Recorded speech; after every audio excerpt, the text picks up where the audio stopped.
ಇದು ಸಾಕ್ಷಾತ್ ದೇವ ಕೃಷ್ಣನ ಭಕ್ತರಿಗೆ ಶಾಕ್ ಕೊಡುವಂತಹ ಸುದ್ದಿ. ಇಸ್ಕಾನ್ ದೇವಾಲಯದ ರೆಸ್ಟೋರೆಂಟ್ನಲ್ಲಿ ಚಿಕನ್. ಭಗವಂತ ಕೃಷ್ಣನ ಭಕ್ತರಿಗೆ ಶಾಕ್ ಕೊಡುವಂತಹ ಸುದ್ದಿ. ಇಸ್ಕಾನ್ ದೇವಾಲಯದ ರೆಸ್ಟೋರೆಂಟ್ನಲ್ಲಿ ಚಿಕನ್ಗಳು ಸಿಗ್ತಾವಂತೆ. ಇಸ್ಕಾನ್ ರೆಸ್ಟೋರೆಂಟ್ನಲ್ಲಿ ಚಿಕನ್ ತಿಂದು ಉದ್ಧಟತನ. ಇಸ್ಕಾನ್ ರೆಸ್ಟೋರೆಂಟ್ನಲ್ಲಿ ಮಾಂಸ ಕೇಳಿದ, ಇಲ್ಲ ಎಂದ ಕೂಡಲೇ ಬ್ಯಾಗಿಂದ ಚಿಕನ್ ತೆಗೆದು ತಿನ್ನಲು ಶುರು ಮಾಡಿದ.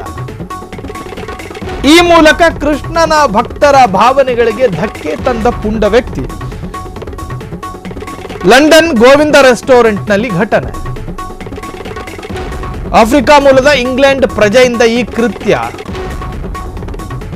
ಭಾರತದಲ್ಲಾಗಿರೋದಲ್ಲ, ಕೃಷ್ಣನ ಭಕ್ತರ ಭಾವನೆಗಳಿಗೆ ಧಕ್ಕೆ ತಂದ ಸ್ಯಾಂಜೋ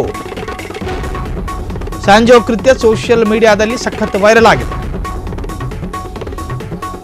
ಬೇರೆಯವರ ಭಾವನೆಗಳಿಗೆ ಧಕ್ಕೆ ತಂದಿದ್ದು ಎಷ್ಟು ಸರಿ ಎನ್ನುವಂಥ ಪ್ರಶ್ನೆಗಳು ಕೂಡ ಈಗ ವ್ಯಕ್ತವಾಗಿದೆ. ಯುವಕನ ವರ್ತನೆಗೆ ಸೋಷಿಯಲ್ ಮೀಡಿಯಾದಲ್ಲಿ ವ್ಯಾಪಕ ಟೀಕೆ, ಆಕ್ರೋಶ, ವಿಮರ್ಶೆ ಎಲ್ಲವೂ ಕೂಡ ವ್ಯಕ್ತವಾಗ್ತಾ ಇದೆ. ಇದು ಕೃಷ್ಣನ ಭಕ್ತರಿಗೆ ಶಾಕ್ ಕೊಡುವಂತಹ ಸುದ್ದಿ. ಇಸ್ಕಾನ್ ದೇವಾಲಯದ ರೆಸ್ಟೋರೆಂಟ್ನಲ್ಲಿ ನಾನ್ ವೆಜ್ ಸಿಗೋದಿಲ್ಲ. ಆ ದೃಶ್ಯವನ್ನು ನೀವು ಗಮನಿಸ್ತಾ ಇದ್ದೀವಿ. ಅಲ್ಲಿ ಚಿಕನ್ ಕೇಳ್ತಾನೆ, ಚಿಕನ್ ಇಲ್ಲ ಅನ್ನುವ ಉತ್ತರ ಬರುತ್ತೆ. ತಕ್ಷಣ ಬ್ಯಾಗಿಂದ KFC ಚಿಕನ್ ತೆಗೆದು ತಿಂತಾನಲ್ಲಿ. ಆ ದೃಶ್ಯವನ್ನು ನೀವು ಗಮನಿಸ್ತಾ ಇದ್ದೀರಿ. ಈ ದೃಶ್ಯ ಈಗ ಸಖತ್ ವೈರಲ್ ಆಗಿದೆ. Is this a vegan restaurant? Yes. No. So there's no meat, no nothing? No meat, no onion, no garlic. Are you sure like there's no meat? Okay. Okay. It's a tip? Okay.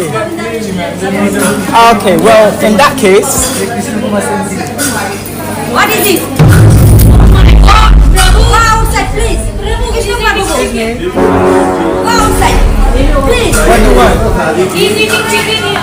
No, but that's the vegetarian shop. We can't eat it. Get out. Call to Throw some! Throw some! Throw some! Throw some! Chicken! You don't do